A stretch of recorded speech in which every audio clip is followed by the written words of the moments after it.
Alors, si tu le permets, Fer, pour commencer, je voudrais poser 2 ou 3 petites questions à Agathon. Agathon, j'ai beaucoup aimé le début de ton discours, en disant qu'avant de parler de l'amour, il fallait d'abord définir sa nature. Bien. Et à ce propos, je vais te poser une question. Dis-moi, l'amour est-il toujours amour de quelque chose ou de rien? Je m'explique. Si je te demandais, un père est-il le père de quelqu'un? Que répondrais-tu? Je dirais qu'il est le père de son enfant. Bon, et pour te montrer où je veux en venir, je vais te demander encore autre chose. Dis-moi, d'un frère, dit-on qu'il est le frère de quelqu'un ou non? Qu'il est le frère de son frère ou de sa sœur. Alors l'amour, est-il toujours l'amour de quelque chose ou amour de rien? Oui, bien sûr. L'amour est l'amour de belles choses. Or, ce qu'on désire, on ne le possède pas, donc. Si l'amour désire les belles choses, c'est qu'il ne les a pas. S'il ne les a pas, c'est qu'il n'est pas beau. Et toi, tu n'as pas cessé de dire pendant tout ton discours que l'amour était le plus beau de tous les dieux. Oui, tu as raison, j'ai dû parler un peu vite. Mais tu es d'accord pour admettre que l'amour désire ce qu'il n'a pas. L'amour aime ce qu'il n'a pas.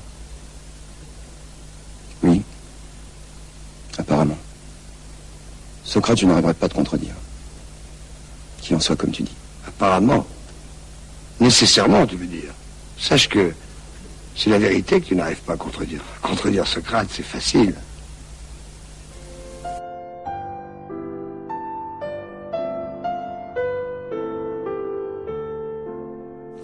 L'amour est un grand Dieu. L'amour est un Dieu beau et bon. Non, l'amour n'est pas beau, l'amour n'est pas bon. Que veux-tu dire, Diotime? Serait-il laid? Nous ferait-il du mal? Pas de blasphème. Il n'est ni bon, ni beau, ni laid non plus. Il ne fait pas de mal. Non, sache Socrate que l'amour est entre les deux. Il n'est ni beau, ni laid. Il n'est ni bien, ni mal. Pourtant, tout le monde reconnaît que l'amour est un grand Dieu.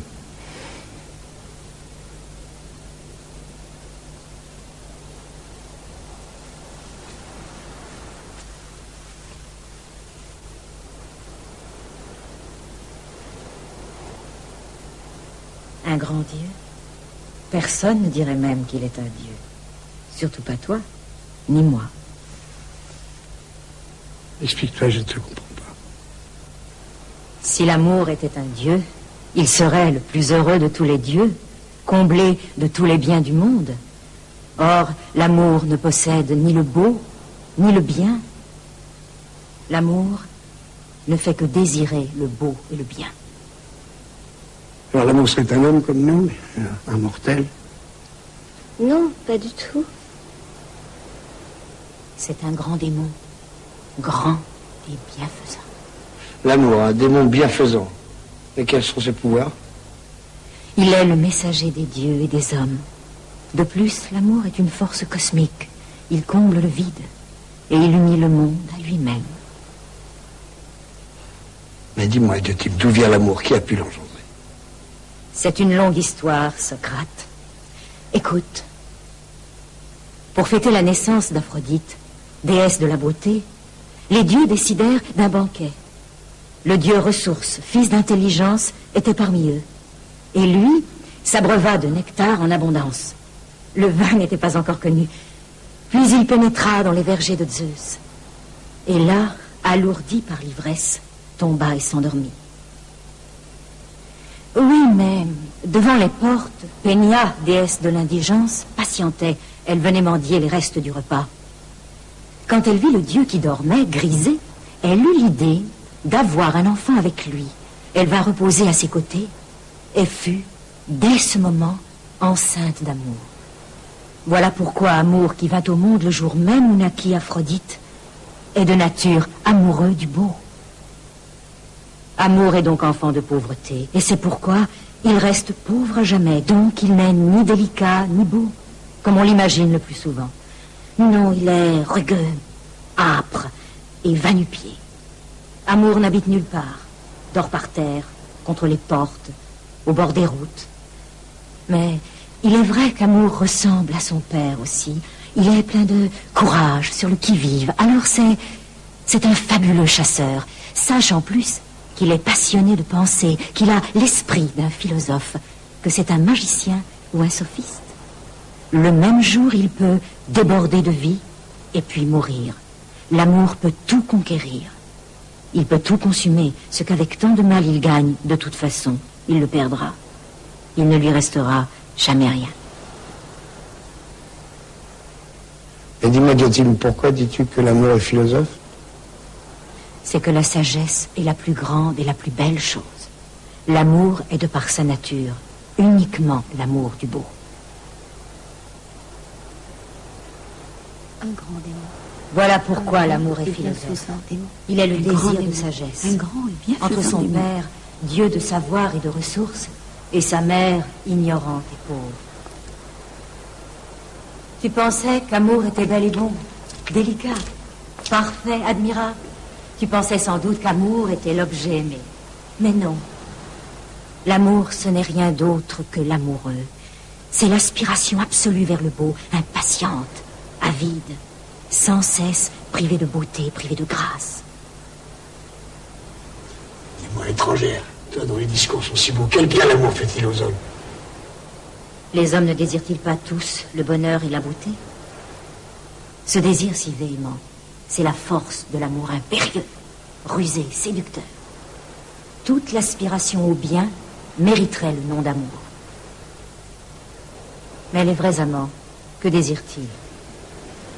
On a prétendu parfois que ce qu'ils aiment, c'est eux-mêmes, la moitié dont ils sont séparés, par nostalgie du tout qu'ils formaient avec elles-mêmes. Ce n'est pas vrai, cela. Non, les hommes n'ont pas le désir d'eux-mêmes, jamais. Regarde comme ils sont prêts à se faire couper les mains et les pieds lorsqu'ils savent que cela sauvera leur vie. Le désir le plus vrai de l'homme dans ce monde, c'est le bien. Mais cette passion, cette ardeur à posséder le bien, quelle œuvre doit-elle produire?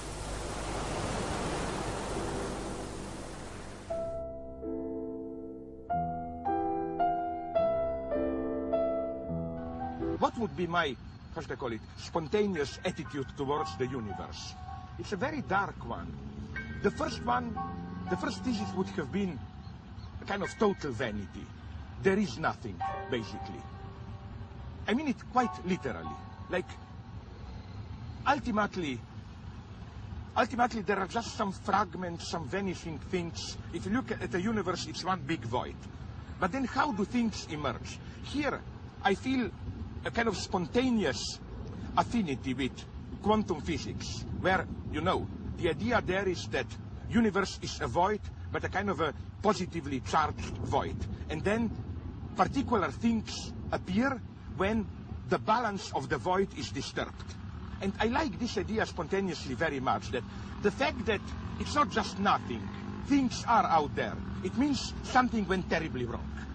That what we call creation is a kind of a cosmic imbalance, cosmic catastrophe, that things exist by mistake. And I'm even ready to go to the end and to claim that the only way to counteract it is to assume the mistake and go to the end. And we have a name for this. It's called love. Isn't love precisely this kind of a cosmic imbalance? I was always disgusted with this notion of I love the world, universal love. I don't like the world. I don't know how I'm somewhere in between. I hate the world or I'm indifferent towards it. But the whole of reality, it's just it. It's stupid. It is out there. I don't care about it. Love for me is an extremely violent act. Love is not I love you all. Love means I pick out something and it's, you know, it's again this structure of imbalance. Even if this something is just a small detail, a fragile individual person, I say I love you more than anything else. In this quite formal sense, love is evil.